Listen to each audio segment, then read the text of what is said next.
Platform के YouTube channel में आप सभी का स्वागत है।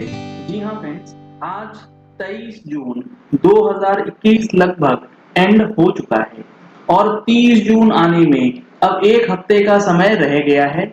और ये जो डेट है 30 जून, ये आपके लिए बहुत ज्यादा इंपॉर्टेंट हो जाएगी अगर आपने ये जो कंप्लायंसेस मैं आपको बताने वाला हूं इसमें जीएसटी रिटर्न के अलावा जो चीज पे लोग ध्यान नहीं देंगे वो डेट्स जो है निकलने वाली है। क्या है ये कंप्लायंसेस जो कि 30 जून तक एक्सटेंड करी गई थी। सबसे पहले आपको समझना होगा कि अगर आपका कोई भी रिफंड जिसका कि 2 साल का टाइम पीरियड 15 अप्रैल 2021 से लेके 29 जून 2021 के बीच में फॉल कर रहा था। लेट सपोज आपको किसी महीने रिफंड फाइल करना था किसी टैक्स पीरियड के लिए जिसके अंदर रेलिवेंट ड्यू डेट जो होता है 2 साल का वो 15 अप्रैल से लेके 29 जून के बीच फॉल कर गया, लेकिन आपने किसी भी कारण से ये रिफंड एप्लीकेशन जो है वो नहीं फाइल किया है और अगर आप ये 30 जून की जो डेट है उसे मिस आउट कर देंगे तो आपका उस पर्टिकुलर टैक्स पीरियड का रिफंड जिसका कि 2 साल इस पीरियड में फॉल कर गया वो हमेशा के लिए निकल जाएगा। आप उसके लिए रिफंड अप्लाई नहीं कर पाएंगे। ऐसा क्यों? ऐसा इसीलिए क्योंकि नोटिफिकेशन 14 ने जो कि सेक्शन 168A के अंदर पावर लेकर के नोटिफिकेशन के साथ आया था कि आपके 15 अप्रैल से लेके 29 जून के बीच जो भी कंप्लायंसेस हैं, appeal filing, refund filing, application, notice reply, सारी चीजों की डेट जो है वो एक्सटेंड करी गई थी 30 जून। अगर आपने हमारी मंथली टैक्स मैगजीन पढ़ी होती उसके अंदर हमने आपको बिल्कुल डिटेल्स में इस नोटिफिकेशन के बारे में बताया था। इसी तरीके से हर महीने के जो चेंजेस होते हैं जीएसटी और इनकम टैक्स से रिलेटेड वो आपको हमारी मंथली टैक्स मैगजीन में मिलेगी। मंथली टैक्स मैगजीन की सब्सक्रिप्शन नहीं ली है तो इन नंबर्स पे कॉल करके कर दी जाएगी। क्या है इसका मतलब? लेट सपोज आपके या आपके किसी क्लाइंट के अगेंस्ट डीआरसी 07 में ऑर्डर इशू कर दिया गया है और आप लोगों को पता होगा कि जीएसटी अपील में ये नियम है कि जब आपके अगेंस्ट ऑर्डर इशू हो जाए तो ऑर्डर इशू के 90 डेज यानी कि 3 मंथ्स के भीतर भीतर आपको उसके अगेंस्ट अपील जो है वो फाइल करना है अगर आप डिस्प्यूट करना चाहते हैं, आप डिसएग्रीड हैं उस ऑर्डर के साथ। तो ये 90 डेज का पीरियड अगर 15 अप्रैल 2021 से लेके 29 जून 2021 के बीच फॉल करता है तो ये जो 90 डेज का पीरियड है ये 30 जून 2021 तक एक्सटेंडेड है।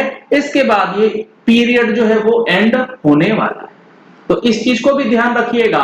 अगर आपकी जीएसटी अपील पेंडिंग है तो अपील फाइलिंग 30 जून से पहले जरूर निपटा लीजिएगा अगर इस पीरियड में वो 3 महीने का टाइम पीरियड जो है वो निकल रहा है। इसके बाद आपका अगर जीएसटी रजिस्ट्रेशन कैंसिल हो गया है, जी हाँ फ्रेंड्स, जीएसटी नंबर कैंसिल हो गया है और उस कैंसिलेशन के अगेंस्ट आप रिवोकेशन एप्लीकेशन डालना चाहते हैं तो रिवोकेशन का जो एप्लीकेशन है उसको डालने का जो टाइम पीरियड है नॉर्मली 90 डेज होता है विद एक्सटेंशन और वो 90 डेज अगर इस 15 अप्रैल 21 से लेके 29 जून 21 के बीच फॉल कर रहा होगा तो वो रिवोकेशन जो है आप 30 जून 2021 तक कर पाएंगे बिना किसी परेशानी के। ये 3 मैंने आपको कंप्लायंसेस बताए हैं जो कि बहुत ज्यादा जरूरी है आप लोगों को ध्यान देने के लिए,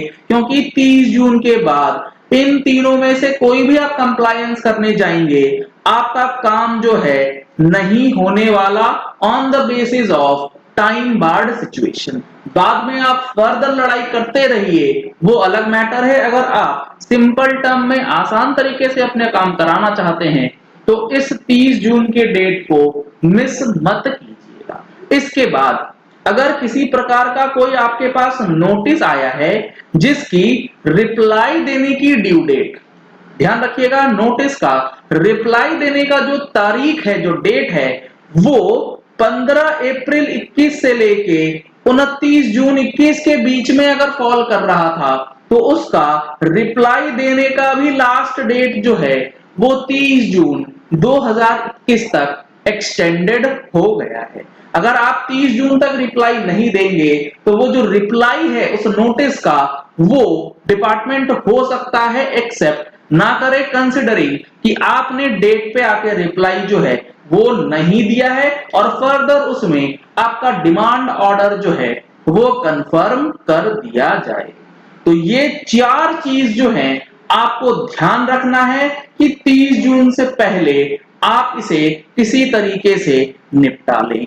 इनकम टैक्स के अंदर अगर हम लोग बात करें तो 30 जून 2021 तक आपको 20-21 की जो क्वार्टर 4 की टीडीएस रिटर्न है वो फाइल करनी है, अदरवाइज लेट फीस लगना स्टार्ट हो जाएगा।